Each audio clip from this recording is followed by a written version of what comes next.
Hey friends, welcome to the Upright Christian Parenting Podcast, Season 4, part of the Treehouse Storyteller family, and I'm your host, Hannah Peru.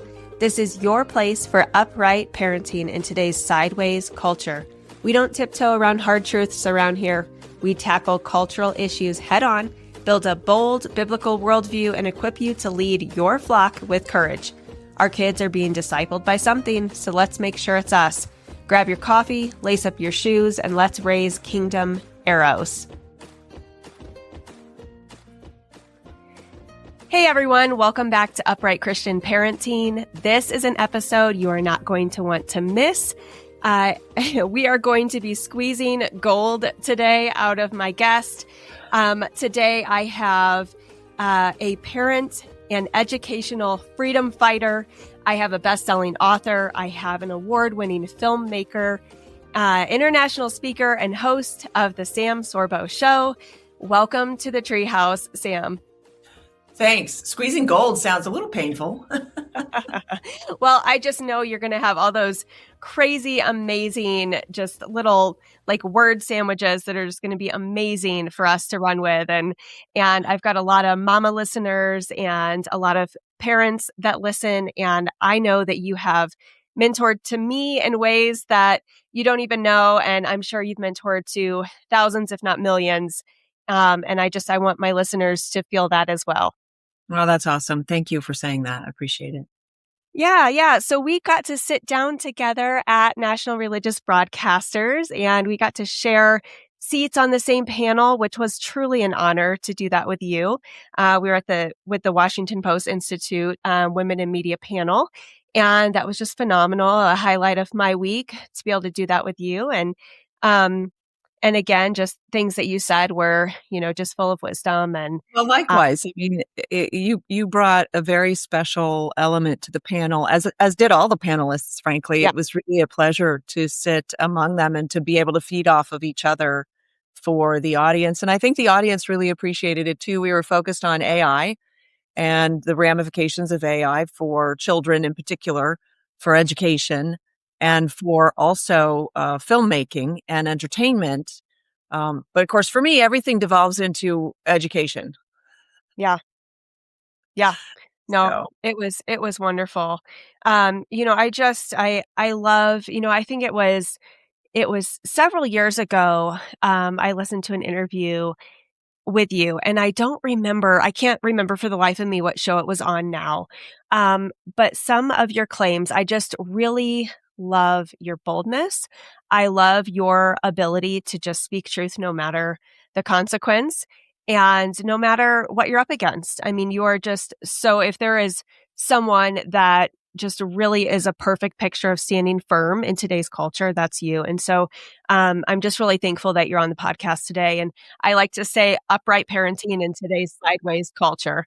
And, that's truly what you've been doing. You've been upright parenting in our sideways culture and exposing all the sideways and upside down ways that we're up against as parents. So, I really appreciate that.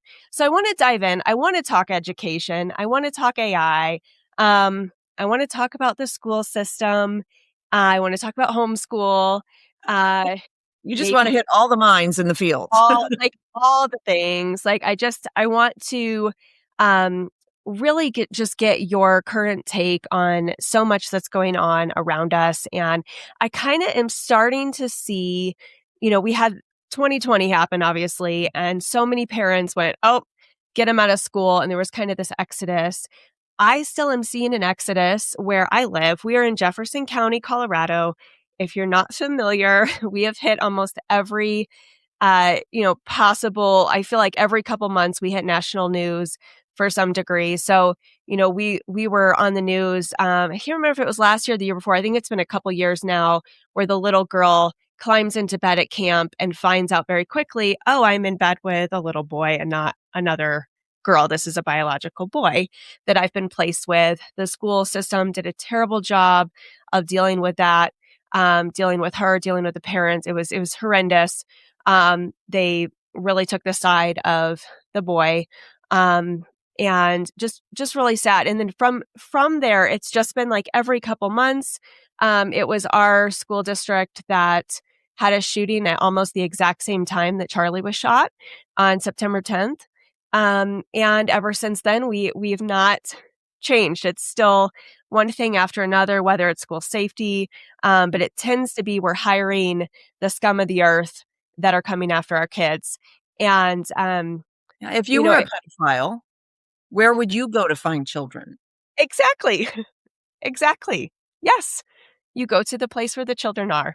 And, we're really, really seeing that in our county, and we're seeing a lack of accountability, a lack of change. The leadership obviously is corrupt from the top.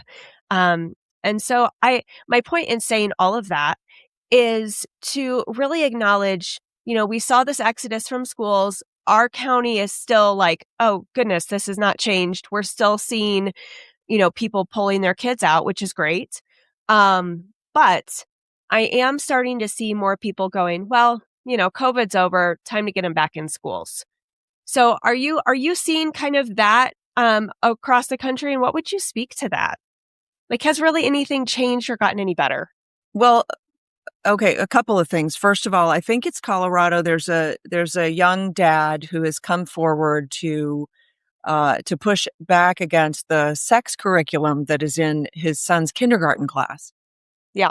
And to talk about that for just a minute, because look, people are making their own decisions regarding school, whether they want their kids in school. But there is definitely a trend of parents who at least are considering, if not outright just pulling their kids out, they're at least considering homeschooling. They're at least considering it.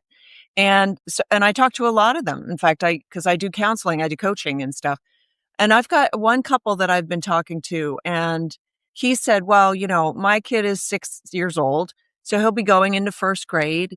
And, I figure for the first couple of years, I mean, really, where's the harm? Like, it'll probably be fine. But then later on, for the academics, I want to make sure that whatever. And I'm trying to impress upon people, children are intensely vulnerable and innocent. And innocence is lost once. You Mm, don't get a second shot. You don't get to reclaim your innocence mm, to use it again later. yeah. So if a child's innocence is punctured at a very young age, that is damaging for the rest of their lives. So I sent this gentleman the videos that this young dad had made up in Colorado about the sex education. Now, mind you, I don't want to get too graphic. I'm not quite sure where your audience is, but Sure. we have the V words, both of them, the P word, E, like all the words, Mhm. big, fat, sexualized words that they're giving to kindergarten. Lubrication is one of them, like that they are giving to kindergartners in order to make the children think about sex, in order to um, groom them. It's actually Yeah. grooming is what it is, because when you expose children to sexualized images, sexualized content, it's actually the first step in grooming them to be trafficked, really. Mm, And that's what we're seeing. And yes, it goes as young as kindergarten. It's probably also in the preschools, because let's face it, these institutions are hiring a bunch of perverts. yeah. And the perverts they they're like the younger the better. That's what the perverts are. I'm sure your audience knows that Kinsey was the doctor who basically is responsible for our sex ed curriculum that we've implemented in our schools.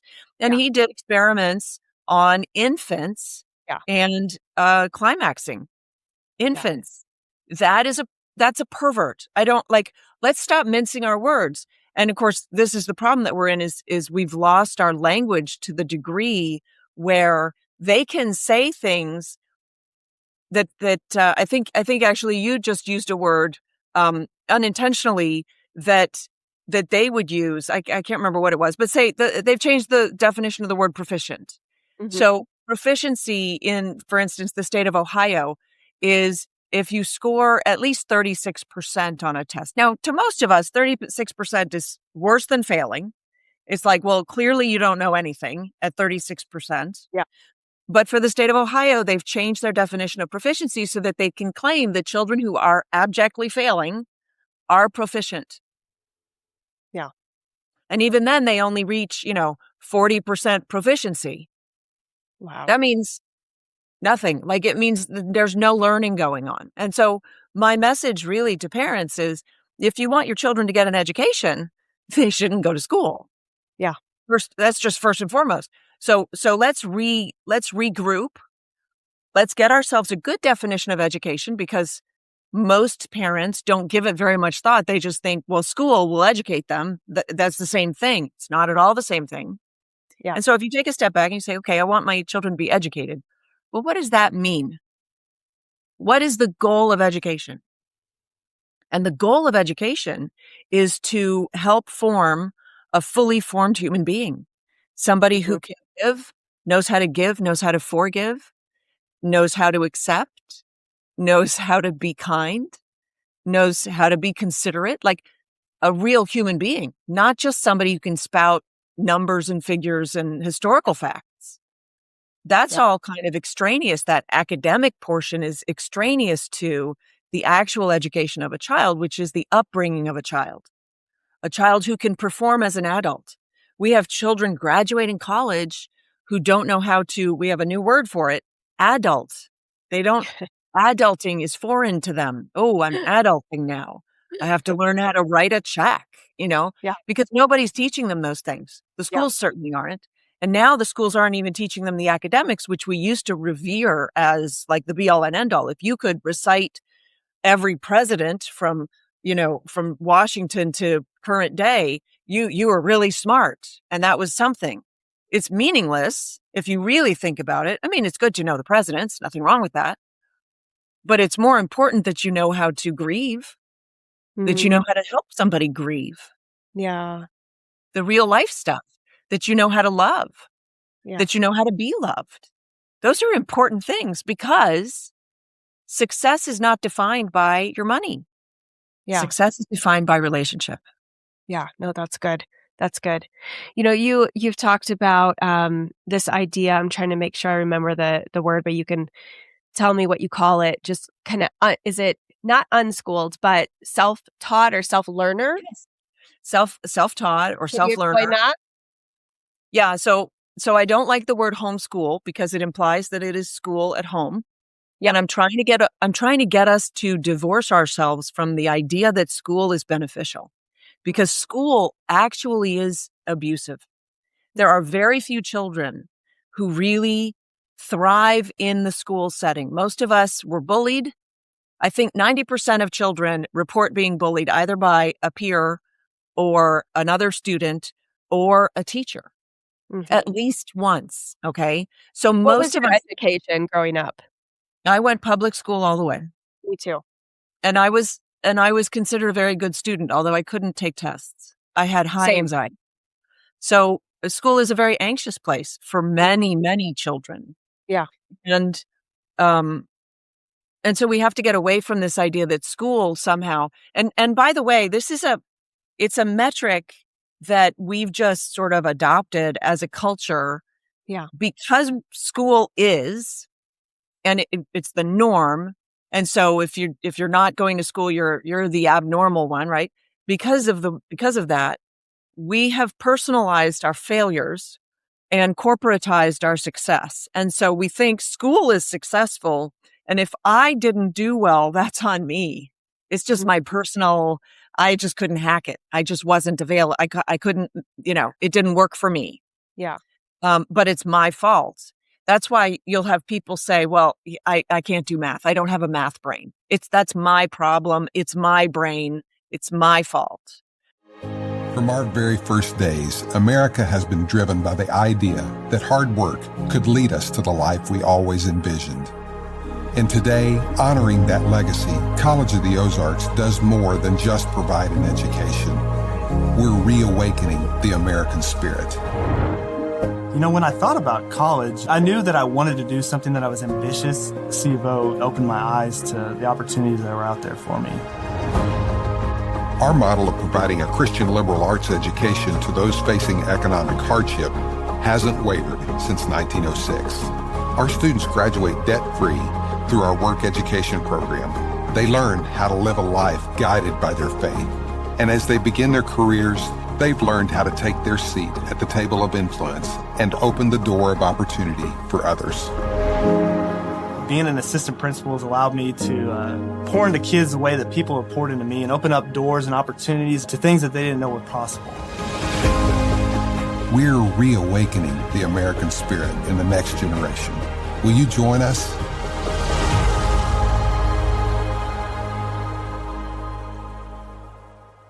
But if they succeed in something, it's entirely due to the success of the school. My teacher was great. I really excelled in this one thing, and that was awesome. And I loved my school because of that, right? And I'm trying to turn that on its head. I'll tell you a quick story. I tutored a young woman in math. I'm a math person. I love math. And I excelled in math in school. And so I tutored calculus when I got to college. And I was tutoring this young woman. She came to me with, she was failing. She said, listen, if you can just tutor me to get a D-, my professor has promised that he won't fail me and I won't have to take this again. Well, I went to Duke University, and kids that got into Duke were no slouches. Like she wasn't like she's got something going on. So sure, I'll take her on. And I tutored her to a B+ on her final exam. Wow. I tutored her the whole semester of calculus in the matter of a few weeks, and she got a B+ on the exam because I knew how to explain it to her. And her professor couldn't take the time, and he didn't care. And so he just breathed failure over her and condemned her with his words, unwittingly, but callously, at least. Sure. And so he wrote her after she took the final, and he said, I've never seen such improvement in a student. Well, no, not if you're telling them that they're failures, that there's no hope for them. Of course you haven't seen that kind of improvement, right? And so my point is, if you think you're bad at math, that's because you had a bad teacher. But we don't flip the table. I was very blessed. I had a mother who stood up for me. And so when they put me in advanced math in 4th grade, I was in 4th grade, they put me in 5th grade math. I started failing, and they said, we're going to have to move her back. And my mother was like, well, let's have a meeting first. And we went to the meeting, and I remember I was there, and the teacher was late, and he walked in the room, and he walked up to my mother, and he said, hello, I'm Mr. Rose. And she saw me out of the corner of her eye. I was just sitting there like, because his voice was so loud. It gave me such anxiety. I could not think. I could not perform in his classroom. She said immediately, I think I know what the problem is. So they moved me up to 6th grade. Wow. And got me out of his class. Wow. Now, I was in school, but I did have a mom who kind of fought for me. She was involved. These days, the parents are absolutely not involved. They're not invited in. They are unwanted. Right. They are not even accepted to speak at school board meetings. If you disagree, the school board will actually come after you. They'll sick their lawyers after you. They'll make your life a living hell. Yep. And so we've reached this point where we are now fighting for custody of our children with our government. It's a very dangerous place that we're in. And so I'm encouraging parents, just for the sake of the safety of your children, for the custody of your children, so that you can retain the rights that you have to parent your children, take them out, take them away from the state. Do not allow the state to get their claws in. And by the way, the more parents, we're seeing this now, the more parents that are doing this, now we're seeing the laws coming where the government is saying, well, we need to do well checks on the children. Yeah. Well, you never did well checks before. You don't do them before the age of 5.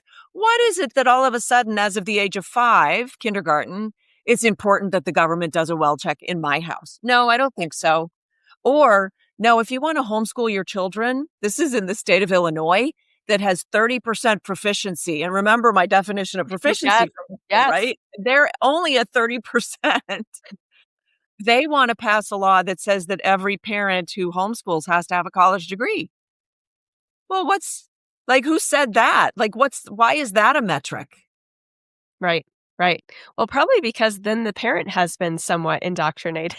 Oh, you know it, right? If you flip it around, you always look at the ulterior motives. Yeah, and it's a deterrent. And by the way, how are you going to prove that you have a college degree? Like, then you have to jump through those hoops. And a lot of parents are just going to say, take my kid. It's not worth it. This is very sad. This is the death of the family. That's another argument that I make for keeping your children home and educating them yourself. And by the Yep. way, you don't stay home. You take them with you. Right. You take They them go to work. everywhere. Yeah, exactly. Exactly. No, that's what we do. I've got 3 and I have a 4th living with us right now. So it's just that is what we do. We homeschool and we go all over the place and they have that adult experience and You put them to do you work. right, exactly. And they Do get you responsibility, and they Yep. cherish that, because little kids, you know what they wanna be? They wanna be adults. And so if you can treat them more like the little adults that they really are, right? Yeah. Yeah. Then they will grow into real adults, good adults, Yeah. because Yeah. you're giving them practice. They get to Right. practice. We infantilize children when we send them to school. We keep them infantilized and too young and immature. We keep them immature. We never had adolescence before. Did you know that? Mhm. We actually, our culture in this era has created this term adolescence. It used to be that at the age of 12, you became a man. Yeah. Yeah. And by the way, you went off to Harvard fluent in Latin, Greek, and English. Exactly. And, like, that was way back when there were no schools. Mhm. Just Mhm. saying. Yeah. So do you think that the school system has always been set up to work against the family and work against kind of take our children, like the government taking them? Like, where do you think the root of it really started? What was the motive there? Okay. So it's kind of a slippery edge to be on. Initially, we had the one-room schoolhouse. Hmm. And the one-room schoolhouse was parents got together and they hired a young person who could teach their children to read and to write, Hmm. and maybe some ciphering, maybe a little bit of math. Yeah. And that was like half days for, a few months a year, basically because the parents were paying out of their pocket to get a tutor to show their kids a little bit of stuff so that the parents could focus on other things. Hmm. And that kind of made sense because it's not Sure. bad to have an outside influence for a little bit, as long as you are not ceding your authority, which is what happens when you drop your children off at school. Yes. And so initially, it was just a community getting together to solve a small issue and getting it taken care of. But then the corporations came in, and the individuals who saw opportunity. And for instance, if you can train people to just do menial labor, you'll have a factory worker for life. Yeah. Yeah. So let's make the schools a little bit more like factories. Train the kids to move at the sound of a bell. That would be helpful. Like if you really think about it. So that's when the schools started to go off the rails. And then the Frankfurt School and the ideologues came in and said, well, we can shift the whole culture if we convince children that socialism is good, capitalism is bad, all of those other ideologies, right? And so that's where we are now. And it's gone rampant because they started at the teaching colleges. So now all the teachers, even the teachers in the little private schools, to some degree, have been brainwashed in this manner of thinking. And we see it in our churches too, Mm. sadly. I was actually going to get there, so I'm glad you brought that up. Uh, I'm always ahead of the curve. you are. You are. I know you have strong opinions about Sunday school. Um, I I'd love to hear them again. Yeah, I don't believe in Sunday school. I don't think I mean, of all the things to what's the word, to have somebody else take care of, Mhm. the spiritual upbringing of your child should be absolutely last on your list. Yeah. Okay. And by the way, nothing against Sunday school teachers. They're wonderful people. Yeah. And but even if you know nothing about the Bible, The very best thing that you can do for your child is read the Bible together every day. Yeah. And I don't mean for hours at a time. I mean 15, 20 minutes. Yeah. Get yourself an annotated Bible and just start reading. And Mhm. parents say to me, but I don't know how to read the Bible. And well, there's a really good book that'll teach you how to read the Bible. It's called the Bible, and it will teach you how to read it. It's Yes, the that's only so book that works that way. I mean, it's not to mention so the Holy Spirit will get involved. right. And so when you go to church and you say, this is mommy and daddy church, and this Mm, is kiddie church, mm, you're denigrating your own religion. mm, Your child wants to be you. You should show them how to be you all the time. That includes how to sit in a pew. This yeah. is what adults do. Now you know. And when they're really young, you bring their little Matchbox cars or a little coloring book or something so that they can occupy themselves and not get too rowdy. And you train them. We've lost this ability to train our children because we were not trained. Our parents weren't trained. This is generational now. The damage that schools have done to the family unit. But if you just take a step back and say, okay, I want to have a relationship with my children for the rest of my life. The best way to go about that is to not let them out of your sight. Basically, just keep them with you. That is the best way to ensure that you will build a lifelong relationship with your child.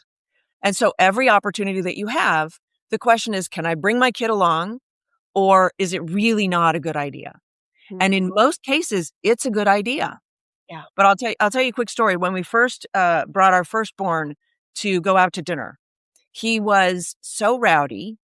He just wanted to get up and run around right. He'd never been to a restaurant before. He had no idea what was in store. When the food came, he sat down and ate because he was like, "Oh, this is awesome. I like food." Right. So on the way home, my husband, who was like embarrassed because we had a rowdy kid and it was a bit tough, he said, "Well, I guess that's the last time we'll go out to eat for a while." And I said, "Au contraire, we will be going out to dinner tomorrow night because that's being a child." Yeah. And we Yeah. did. And we went out and it went much better. So the training has to happen like right away, just like the discipline has to happen right away. You don't say, wait till your dad gets home. You say, wow, that was a very bad thing you did. And I'm sorry that you did that because now I have to punish you. Yeah. And the Yeah, there's punishment almost more is, common is. sense with sorry. Yeah, go There ahead. there's almost more common sense with a pet. I think of how much people know, oh, if the dog can't walk on a leash, we have to keep walking it. We have to train it. But then if a kid can't do something, they quit so easily, and divert to a whole different, oh, I guess we can't do that. I guess we can't go out. I guess we can't, you know. So it's funny. We have to have that repetitious training, and you You can't know, disciple someone if they're not with you. because our schools have not taught us discernment Hmm. or analytics or really anything of use. And I'm talking about you and me, like because we went to school Yeah. and the school basically distracted us from what's real and gave us a bunch of false stuff. And maybe not false, but just, unuseful stuff, Sure. facts Sure. and figures and stuff like that. Um, we no longer analyze or think properly. So, when people say, but what about socialization?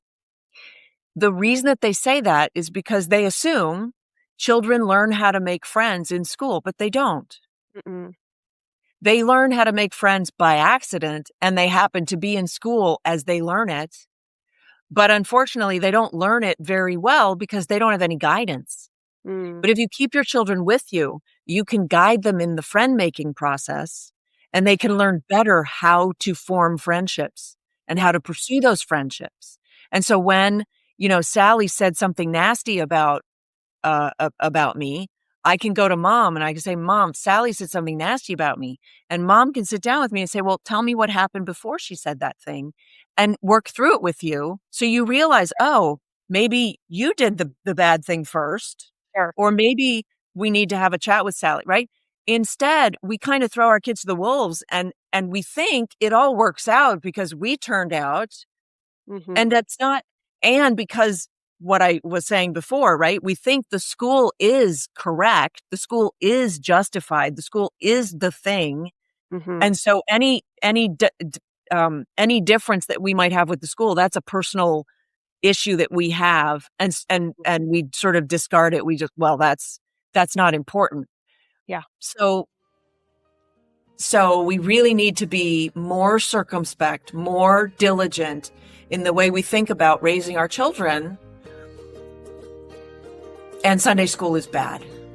It's just not appropriate to send your child away from you to learn about God, because you're the representative of God to the child on earth. And we've lost that a lot. If today's conversation stirred something in you, if you're craving a little more quiet, a little more presence, and a little more Jesus in the everyday, I want to invite you to grab the Wanderer's Field Guide. It's a 4-week journey of seeking, gathering, harvesting, and abiding in His presence. Just 1 page a day, 1 prayer at a time. It's not about perfection. It's about coming home to Him. You can order yours at thetreehousestoryteller.com. Wait, before you go, don't forget to hit that subscribe button and follow us on Facebook or Instagram at The Treehouse Storyteller so we can stay connected. Head on over to thetreehousestoryteller.com for more products, artwork, photography, and encouragement. See you next time.